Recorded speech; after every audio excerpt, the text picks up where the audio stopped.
Hello everyone, myself Dr. Shikha Sardana, Obs-Gynae consultant at Chaitanya Hospital. Today we are here to discuss non-progress of labor. Yes, everybody wants a smooth and easy delivery, but certain cases might land up in non-progress of labor. And in fact, it is one of the common reasons or indications for cesareans done during the labor process. Before we embark on discussion, let me brief regarding a few medical terminologies that I will be using. Cervix. It is the mouth of the uterus and it holds the baby inside the uterus during 9 months of your pregnancy. During the process of labor, what happens to cervix? Cervix dilates, opens up, it stretches out and becomes thin. Delivery of the baby happens when the cervix is fully dilated, that is about 10 cm dilated. Next is the term fetus. It refers to the baby inside the womb. For better understanding of non-progressive labor, let's first have a snapshot of labor and its phases. During normal labor, what happens? Regular painful uterine contractions cause progressive dilation and thinning of the cervix, and along with these, fetus comes down in the birth canal and eventually makes an exit. Interpretation of labor progress depends on the stage of labor. There are 3 stages of labor. First stage, that is stage of cervical dilation. It times from onset of labor to complete cervical dilation. This first stage consists of 2 phases, an early phase and an active phase. In early phase, cervix dilates slowly and gradually. And in active phase, cervix dilates rapidly.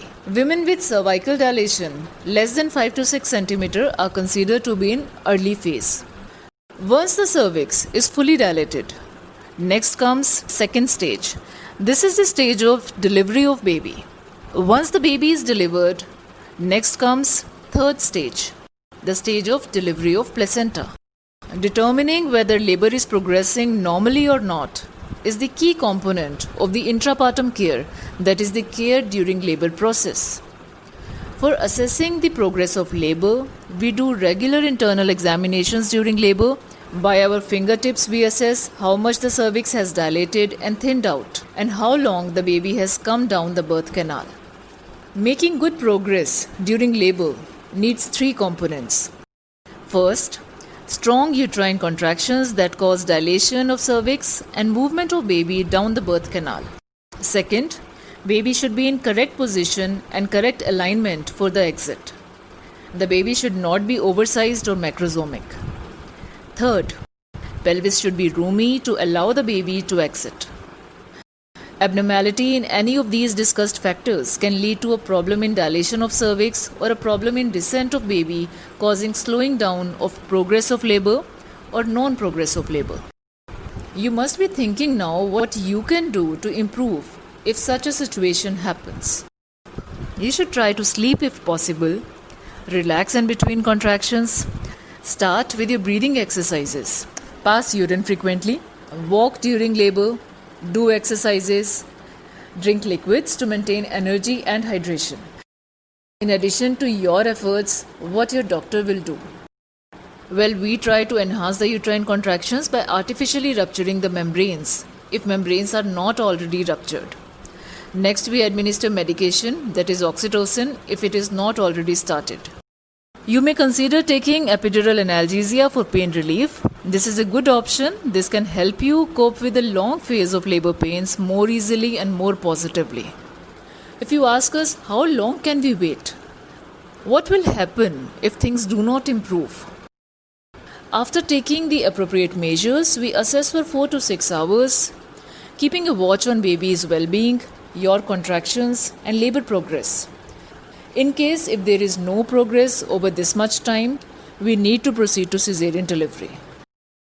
Because in these cases, cesarean birth might be the best choice to avoid further complications and critical labor issues. Well, if you want to ask us anything I could do during the 9 months to prevent this situation, overeating and lack of physical activity can lead to obesity in mother and a big size baby. And I hope that now you can make out that these 2 factors can lead to non-progressive labor. So balanced diet, exercising under guidance can help you prevent this labor abnormality. Next point of caution is for the women who have diabetes or gestational diabetes. They should keep their sugar levels controlled to reduce the chances of having a macrosomic or big size baby. So, well controlled sugar levels might help them have a smooth labor. So, this is all. I hope you will find this information useful. With the wishes for a positive birthing experience, I want to thank you all for joining us.